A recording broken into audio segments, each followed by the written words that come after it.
তাজমহল শুধু একটি সমাধি নয়, এটি বিশ্বের সপ্তম আশ্চর্যের একটি। মুঘল সম্রাট শাহজাহান তার প্রিয় স্ত্রী মমতাজের স্মৃতিতে তৈরি করেছিলেন এই মহৎ স্থাপত্য। কিন্তু এর সৌন্দর্যের আড়ালে লুকিয়ে আছে এমন এক রহস্য যে শতাব্দীর পর শতাব্দী ধরে মানুষের মনে প্রশ্ন জাগিয়েছে।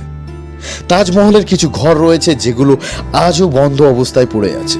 তাজমহলের দক্ষিণ দিকের বেসমেন্টে আছে কয়েক ডজন ছোট ছোট ঘর। এই দরজাগুলো মোটা ইট সুরকি দিয়ে বন্ধ করে দেওয়া হয়েছে বহু বছর আগে। কেউ সঠিকভাবে জানে না ভেতরে কি আছে।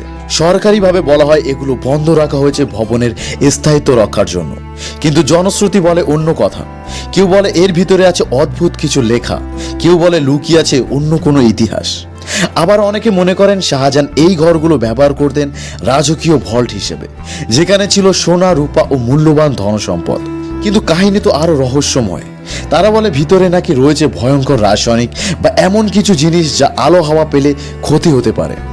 আর্কিওলজিক্যাল সার্ভে অফ ইন্ডিয়া বারবার বলেছে এই ঘরগুলো শুধু সাধারণ কক্ষ যেগুলো বন্ধ করে রাখা হয়েছে, কারণ ভিতরে ভিজে পরিবেশ, কালচে দেওয়াল আর আর্দ্রতা রয়েছে। যদি খোলা হয় তবে পুরো স্থাপত্যের ক্ষতি হতে পারে, তাই সেগুলো সাধারণ দর্শনার্থীদের জন্য উন্মুক্ত করা হয়নি। কিন্তু তবুও মানুষের কৌতূহল কমেনি। প্রতিদিন হাজারো দর্শনার্থী তাজমহল দেখতে আসে, আর তাদের চোখ গিয়ে থামে সেই বন্ধ দরজার দিকে।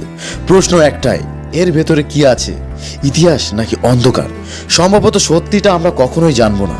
তাজমহল যেমন প্রেমের প্রতীক, তেমনি এটি রহস্যের এক অমোঘ প্রতীক হয়ে চিরকাল দাঁড়িয়ে থাকবে। আর সেই বন্ধ দরজা হয়তো রহস্যময় করেই চিরকাল অদৃশ্য হয়ে থাকবে। ভিডিওটি ভালো লাগলে অবশ্যই একটা লাইক, একটা কমেন্ট করে জানাবেন।